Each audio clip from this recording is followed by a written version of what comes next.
Assalamualaikum warahmatullahi wabarakatuh, Saudara-Lun. Selamat pagi, Saudara-Lun. Saat ini saya sedang berada di arena Jalan Sehat yang dilaksanakan oleh Saudara-Lun, masyarakat Aceh dalam jumlah banyak mengikuti Jalan Sehat bareng calon Presiden Republik Indonesia usungan Partai Nasdem, Anies Baswedan, pada Sabtu 3 Desember 2022.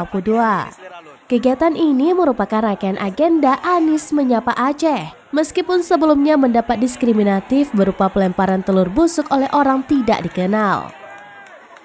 Amatan Sereminus.com, lautan massa memadati halaman kantor DPW Partai Nasdem kawasan Panguraya untuk mengikuti Jalan Sehat bareng Anies.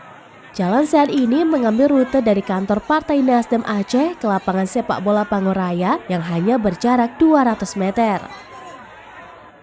Kegiatan jalan santai tersebut dilepas langsung oleh Anies didampingi Ketua DPW Partai Nasdem Aceh Teuku Taufikul Hadi.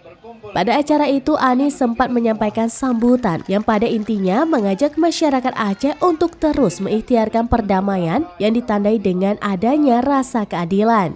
Di lapangan sepak bola Panguraya, Anies akan menyampaikan orasi sembari menyapa masyarakat Aceh.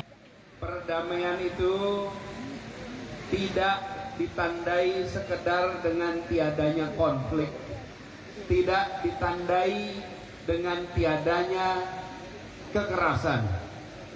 Kedamaian dan perdamaian itu ditandai dengan hadirnya rasa keadilan bagi semuanya.